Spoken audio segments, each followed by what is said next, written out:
A thumbnail flashes across the screen, $10,000, one time, invested. Then an arrow. Then a single word dividends. Then the number that stops the scroll, $2,000 a month. Daniel stares at his phone, thumb frozen mid-swipe. He does the math before the video even loads. $2,000 a month is $24,000 a year. On $10,000. From index funds. He screenshots it and sends it to his friend Jack with one line, "Bro, is this real?" Jack doesn't send words back. He sends a question. If index funds paid $2,000 a month on $10,000, why would anyone still go to work? Danielle doesn't have an answer. But the video already has 678,000 views. Somebody out there believes it. The question was never whether the video is popular. The question is whether the math survives contact with reality, and by the end of this, you'll know exactly where that number actually came from, and why it was never about dividends at all. Danielle and Jack started the year in almost the same place. Both had just under $10,000 sitting in savings. Both were tired of watching it earn almost nothing. Both had scrolled past a dozen videos promising the same shortcut: put your money here, watch it multiply, quit worrying about money forever. Danielle leaned toward believing them. Jack leaned toward checking them. Neither of them was wrong to want the same thing, a number that made $10,000 feel like it was finally working for them instead of just sitting there. That's the part worth noticing before anything else. This isn't a story about someone gullible and someone smart. It's two people with the same amount of money, the same goal, and completely different instincts about how to test a promise before trusting it. Everything that follows comes from that one difference: not intelligence, not luck, just whether someone stopped to check the arithmetic behind the arrow. Danielle had already spent the money in his head. $2,000 a month meant his rent was covered. It meant he could stop picking up the Saturday overtime shift he'd been doing for 8 months straight. It meant, for the first time since he'd started saving, that money might actually buy him back some of his time. He wasn't chasing luxury. He was chasing relief. That's what made the thumbnail land so hard. It wasn't selling a yacht, it was selling an exit from exhaustion, and it was doing it with a brand he already trusted. Fidelity wasn't some offshore app with a cartoon logo. It was the same company his company's 401k ran through.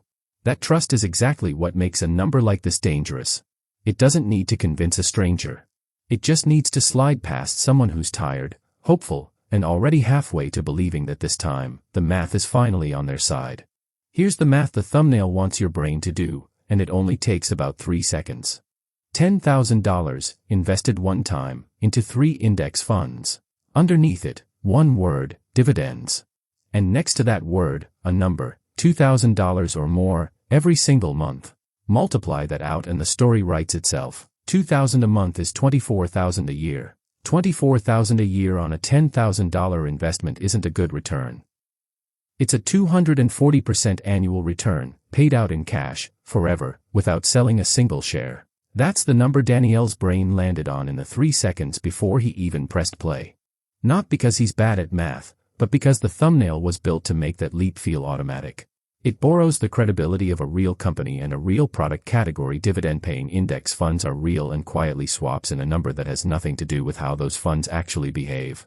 Here's what the video never puts on screen. Real Fidelity index funds, the kind that track the S&P 500 or the total U.S. market, pay dividend yields of roughly 1 to 1.5% a year. Not per month. Per year. On $10,000, that's somewhere between $100 and $150 annually. Divided across 12 months, that's about $10 to $15 a month. Not $2,000. To generate $2,000 a month in actual dividends at a realistic 1.5% yield, you wouldn't need $10,000. You'd need roughly $1.6 million sitting in the fund. That's the hidden cost. The video isn't lying about the product. Fidelity index funds are real, and they do pay dividends. What it's hiding is the 4 zeros missing from the principal required to make that number true. It takes a number that would apply to someone with $1 million plus portfolio and quietly reattaches it to a beginner's $10,000 first deposit, letting the viewer's excitement fill in the gap the math left behind. And even that understates it, because most of what makes index funds valuable isn't the dividend at all, it's price growth, which only becomes real money when shares are sold, not collected as passive monthly cash. There's a second hidden cost sitting underneath the first one: taxes. Dividends that do arrive are taxable in the year they're paid, even if Danielle never touches the cash and lets it reinvest automatically. So the real, After-tax version of the $10 to $15 monthly dividend is smaller, still a detail no thumbnail has room for, but one that matters the moment the number becomes a filed tax return instead of a screenshot. Play the real numbers forward and a different story shows up, smaller at first, but one that actually holds together. $10,000 in a broad market index fund, growing at a historical average of around 9 to 10% a year including reinvested dividends, becomes roughly $26,000 in 10 years. Left alone for 25 years, it crosses $100,000. No monthly check arrives in the mailbox.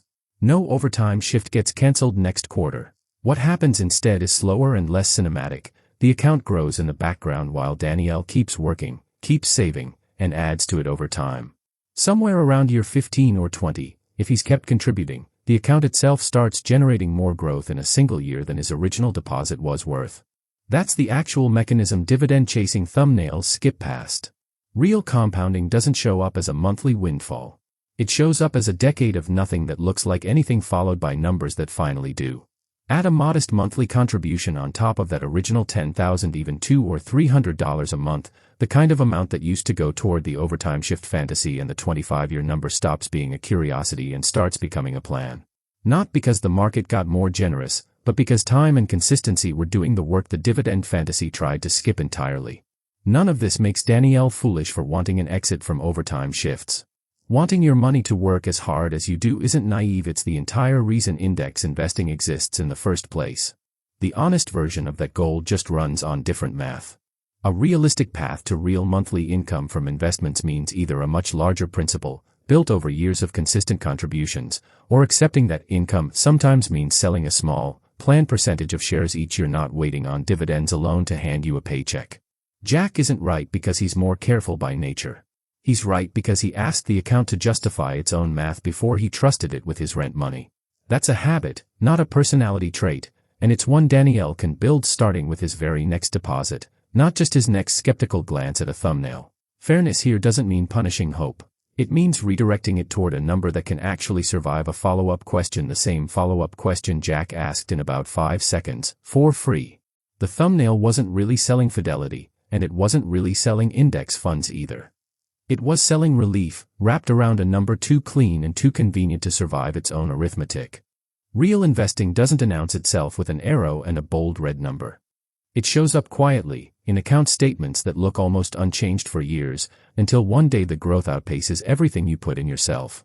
$10,000 was never going to buy Danielle his Saturdays back next month, no matter how badly he wanted the arrow on that screen to be telling the truth.